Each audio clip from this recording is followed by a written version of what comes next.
स्वयं को तुलसीदास का अवतार बताने वाले, स्वयं को सर्वोच्च सार्वभौम वैष्णव जगतगुरु बताने वाले रामभद्राचार्य के मुख से एक वाक्य नहीं निकला जब काशी में गोस्वामी तुलसीदास जी के द्वारा स्थापित हनुमान मंदिर तोड़ दिया गया। क्यों? सरकार से बात बिगड़ जाएगी तो हमारा डोनेशन बंद हो जाएगा।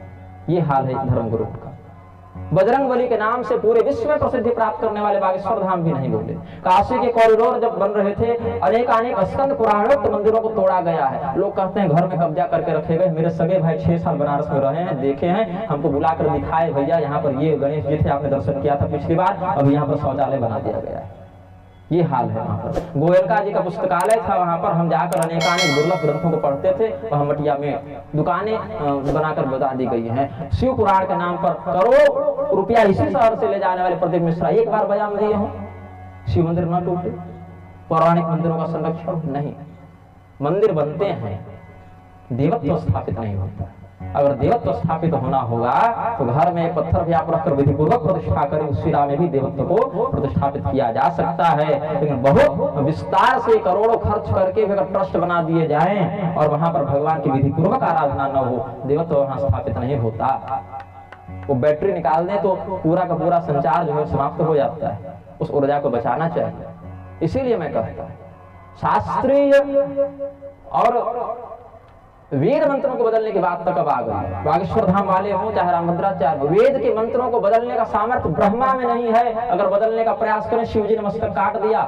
लेकिन आज के धर्मगुरु स्वयं को इतना तेजस्वी मानते हैं, इतना स्वयं को प्रभुत्वशाली मानते हैं, सर्वज्ञ मानते हैं। अब तो ये स्थिति आ गई, बयान दे रहे हैं कि द्यौह शांति को बदल के द्यौह क्रांति कर दो। क्यों? द्यौह आसो सिसानों के मंत्र नहीं है क्या? अगर क्रोध करना है, मन्यु सूक्त नहीं है और प्रतरत सूक्त नहीं है, वहां से आप धर्म की रक्षा कीजिए। लेकिन आप अगर यह कहेंगे हमारा विवाह नहीं हो रहा है, माता भी तो स्त्री है, उसी से कर लेते हैं, तो सभ्य समाज में स्वीकार नहीं होगा। वेद के जो मंत्र शांति के लिए हैं वो शांति में प्रयुक्त होंगे, जो क्रांति के लिए हैं वो क्रांति में प्रयुक्त होंगे। लेकिन ये दुस्साहस, ये निर्लज्जता कहां से उत्पन्न हुई कि वेद के मंत्रों को बदलने की बात हो गई। रावण राक्षस था लेकिन वेद के मंत्रों को बदला नहीं उसने। वेद के पदपाठ का दृष्टा ऋषि है, वो भले राक्षस था। और ऐसी लंका का शासक था जहां रोज गौ हत्या हो रही है, कहीं महिष मानुष धेनु खरज खल निशाचर भक्त चाहिए। लेकिन वेद के मंत्रों को बदलने का दुस्साहस उसने भी नहीं किया। इस समाज में किस श्रेणी में रखा है?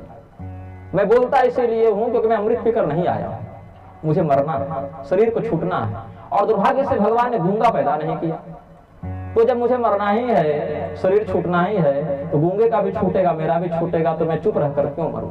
बोलकर मरूंगा। क्यों बोलकर मरूंगा? क्योंकि 100 कौरवों की सभा में तो मरे सभी कौरव, लेकिन विकर्ण का नाम इसीलिए अंकित हुआ क्योंकि द्रौपदी के चीरहरण का उसने विरोध किया था। बस इतना, और कोई उसका ज्ञान था ना पराक्रम था, बहुत प्रसिद्ध नहीं थी, बस विरोध किया उसने। उस सभा में विरोध किया जहां भीष्म पितामह चुप रह गए, द्रोणाचार्य चुप रह गए, कृपाचार्य चुप रह गए, उस सभा में विरोध किया उसने। और रामानुज संप्रदाय के तो हम हैं भी नहीं, रामानंद संप्रदाय का तो हम हैं भी नहीं, लेकिन स्वामी रामानंदाचार्य को, स्वामी रामानुजाचार्य को हम अपने गुरु के रूप में स्वीकार करते हैं, उन आचार्यों की कृतज्ञता का अनुभव करते हैं। इसीलिए रामानंदाचार्य जी की परंपरा के, रामानुजाचार्य जी की परंपरा के, श्री वैष्णव की परंपरा के जब स्वामी राघवाचार्य जी, स्वामी राजेंद्र दास जी प्रभुपाद जैसे धर्म विक्रयी को संत बताते हैं, उनकी प्रशंसा करते हैं, उनका अभिवादन करते हैं, तो अपने गुरुओं का मस्तक झुकाते हैं, ऐसी हम घोषणा करते हैं। ऐसा हमें अनुभव होता है। अभी वृंदावन में कॉरिडोर बन रहा है, स्वामी प्रेमानंद जी को कितने शिष्यों का समर्थन प्राप्त है, अयोध्या के महात्माओं को कितने शिष्यों का समर्थन प्राप्त है। लाखों लोग उनकी एक आवाज पर वहां पहुंच सकते हैं कि नहीं पहुंच सकते।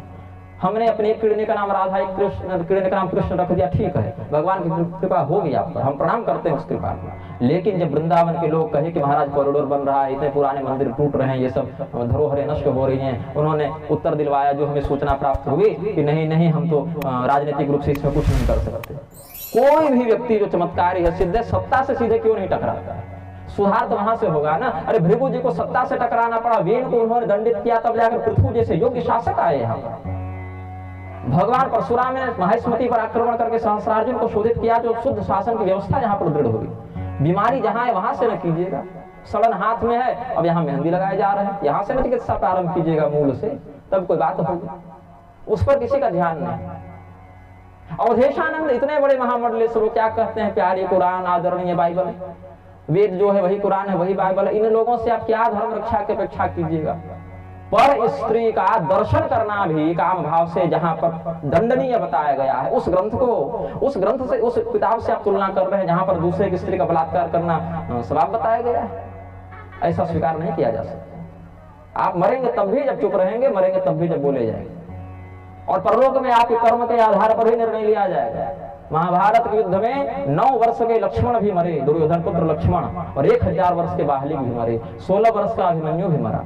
अवस्था से कोई अंतर नहीं होता, पराक्रम से कोई अंतर नहीं होता। जटायु जी पूरे जीवन में कुछ किए हो न किए हो, सही समय पर बोले, प्रतिकार किए, यश बढ़ा। भीष्म पितामह चाहे जो किए हो आगे पीछे, लेकिन एक उस घटना के कारण आज भी उनको कहा जाता है कि आपके रहते द्रौपदी का चीरहरण कैसे हो रहा था। ये अवसर है जीवन का, समय है, उसको पकड़िए।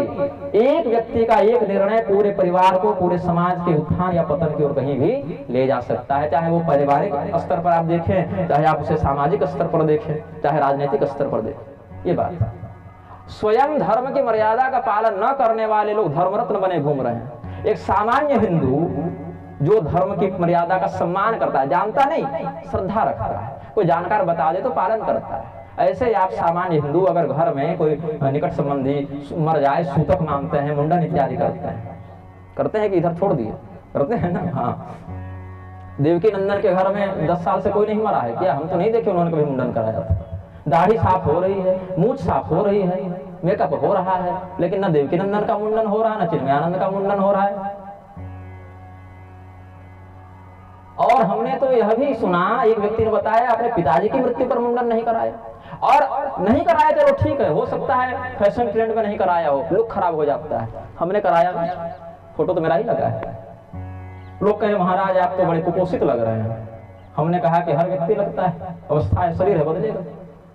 मैं व्रत करता हूँ, उपवास करता हूँ, मुझे बादाम का हलवा खिलाने वाले चेले नहीं है तो मेरा शरीर नहीं बढ़ रहा है, हम क्या करें? लेकिन अंतिम संस्कार तो सबका होना है। और देवकी नंदन को धर्म रत्न की उपाधि दे दी गई शंकराचार्य स्वामी स्वरूपानंद जी के द्वारा। विदेश गमन करने वाले पातकी को ही अपने, जहां तक सूचना है, पिता का सूतक तक न मानने वाले, और महिला कथावाचकों का तो कभी रजो धर्म ही नहीं होता। उनका तो अलग अलौकिक वो डाउनलोड होकर पैदा हुआ। अप्सरा है क्या है पता नहीं, इंद्र की ब्रह्महत्या उनको लगी थी कि नहीं। महिला कथावाचकों को तो हमने आज तक नहीं देखा कि भाई मेरा रजो धर्म होने वाला, इसलिए इस कथा को हम निरस्त करते हैं, कभी नहीं। क्या विज्ञान उनका, वो तो वही लोग जाने, मैं तो पुरुष हो गई। ये अपवित्रता जो व्याप्त हो रही है, व्यास पीठ है, इसको वेश्यालय बना रखा है लोगों ने। यहाँ पर बैठेंगे, यहाँ पर जो मन माने, इंद्रदेवेश्वरानंद डाउनलोड हो गया है इधर से। अपने पैरों पर तुलसी दल चढ़वाए, अपने पैरों पर स्वस्तिक बनवाए, और उनसे ज्यादा तो हिंदू जो है वह पतन का मार्ग प्रशस्त कर रहा है कि महाराज आप हमारे बाप, आप हमारे माँ, आप हमारे चाचा, आप हमारे गुरु, जो आप हैं वही। और संत निंदक हम, मैं बोल देता हूँ, मैं चापलूसी नहीं कर पाता हूँ। मैं स्वामी राघवाचार्य जी के मंच पर गया हूँ, वो भी हमारे मंच पर आने का अनुग्रह किए। उनके गुरु जी भी हमसे बहुत प्रेम करते हैं, हम भी बहुत सम्मान करते हैं। लेकिन जब बोलने की बात आएगी तो मैं उस बात को प्रधानता दूंगा जो यमराज के यहाँ लिखी जा रही है, क्योंकि वहां किसी व्यक्ति की पैरवी नहीं चलेगी। यमराज कहेंगे ये धर्म है, ये तुम्हारा कर्म है, मिलाओ, अनुकूल बनता है तो बढ़िया, नहीं बनता है तो मार खाओ। उस बात का ही मात्र अस्तित्व में महत्व है, उसी को प्रधानता दीजिए, और किसी बात का महत्व नहीं है। जिन देवताओं के नाम पर रामभद्राचार्य हो, चाहे प्रेमानंद जी हो, चाहे देवकी नंदन हो, जब पूछा जाए संविधान और धर्म में किसको चुनेंगे, किसी की हिम्मत नहीं कह दें कि संविधान चुनेंगे। और उनके साथ टीवी पर जो डिबेट में बैठा रहता है ऐसा व्यक्ति स्पष्ट एक लाइन में बोलता है कि मुझे अगर संविधान और कुरान में चुनना होगा, हम कुरान को चुनेंगे, एक बार में, बिना कोई झिझक के। प्रेरणा लो उससे भाई, कम से वेद व्यास जी इसके लिए रखे थे कि आप धर्म को जो लोक परलोक बनाने में समर्थ, उसके सामने एक ऐसे संविधान को आप मान्यता दे रहे हैं जो हर 10 साल में अपना पूरा का पूरा कलेवर बदलता घूम रहा है। अभी जो वर्तमान स्वरूप है वो हो सकता है कल रहे न रहे। आप जितना संभव है, जितना नैतिकता का अनुसरण कर सकते हैं उतने में पालन कीजिए, कोई दोष नहीं। लेकिन अगर धर्म के साथ उसकी तुलना की बात आ गई तो इसमें स्वीकार नहीं किया जा सकता। हमारा यह मत जो है, ऋषि महर्षियों की तुलना में किसी भी व्यक्ति को प्रधानता नहीं दी जा सकती। ऋषि महर्षियों की प्रज्ञा, उनकी तपस्या, उनका अध्ययन, उनका बलिदान, उनका उपकार इतना अधिक है, इतना महान है। आप पगड़ी पहनकर ऊपर देखेंगे उनके कीर्तिमान को तो पगड़ी गिर जाएगी, वो कम नहीं होंगे। हमें कृतज्ञता का अनुभव करना चाहिए और लज्जा का अनुभव करना चाहिए कि हम कहाँ से आए हैं परंपरा में, उस परंपरा को कहाँ ले जा रहे हैं। ये हमारा आपका कर्तव्य है इस पीढ़ी में। आगे आने वाली पीढ़ी किस प्रकार से अपने मार्ग को प्रशस्त करेगी और उनके लिए छोड़िए, अपने लिए स्वार्थपूर्ण विचार कीजिए। आप जब परलोक जाएंगे तो खाएंगे क्या? श्राद्ध पिंड तर्पण तक आपके बच्चे नहीं करेंगे। आप कर रहे हैं अपने पूर्वजों का। आपके पूर्वज भूखे प्यासे हैं, आपको भी भूखे प्यासे रहना होगा।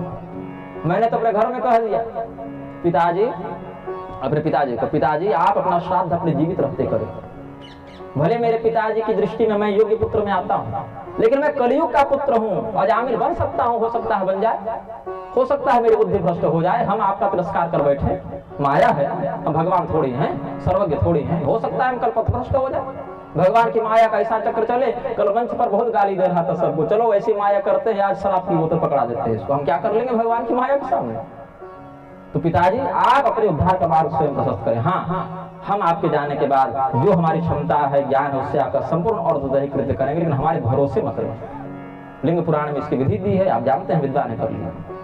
और हम अपने पुत्र के भरोसे नहीं रहेंगे, वो करे उसका कर्तव्य बनेगा, नहीं करे तो उसके भरोसे नहीं रहेंगे। कलयुग है, यहाँ आप अपने उत्तरदायी स्वयं हैं। तो इसका विवेक पूर्ण चिंतन करना चाहिए, निर्भयता पूर्वक चिंतन करना चाहिए। संपूर्ण असुरों की सभा में विभीषण जी की क्या क्षमता थी, पराक्रम की दृष्टि से देखें या वैभव की दृष्टि से देखें, बोले और भरी पूरी लंका छोड़कर निकल गए। विदुर जी भरा पूरा हस्तिनापुर छोड़कर निकल गए। क्यों? उनको प्राण का भय नहीं था, उनको सम्मान का भय नहीं था, उनको सबका भय था, लेकिन इससे कहीं बड़ा उनको धर्म का भय था, अनुशासन का भय था। उसको स्वीकार करना चाहिए। ये सनातन धर्म चापलूसी से नहीं बना है, निष्ठा से बना है, निर्भयता से बना है, त्याग से बना है, समर्पण से बना है। उसको जीवन में धारण करना चाहिए। भगवान दुर्वासा, जिनको भगवान महादेव कृष्ण भगवान का परम भक्त बता रहे हैं, ऐसे भगवान कृष्ण के परम भक्त, भगवान कृष्ण स्वयं को दुर्वासा जी का शिष्य बता रहे हैं। प्रभुपाद बोले नो, ऐसा नहीं हो सकता। दुर्वासा जी अभक्त थे, उनको भक्ति का मर्म नहीं पता, तो भक्त हम हैं। क्यों? हम ईसा मसीह और कृष्ण में तो एकत्व देख पाते हैं, लेकिन शिव जी और कृष्ण भगवान में एकत्व नहीं देख पाते। आपको हजारों वीडियो ऐसे मिल जाएंगे यूट्यूब पर, जहाँ इस्कॉन वाले क्या प्रचार कर रहे हैं, Christ is Krishna and Krishna is Christ. लेकिन अगर कहो कि शिव और कृष्ण एक, नहीं, शिव जी छोटे देवता है, कृष्ण भगवान बड़े। और भगवान नारायण क्या कह रहे हैं? जो महादेव है वो मैं हूँ, जो मैं हूँ महादेव। भगवान की बात पर विश्वास करें, ऋषियों की बात पर विश्वास करें, एनजीओ की बात पर विश्वास मत करें। ये मेरे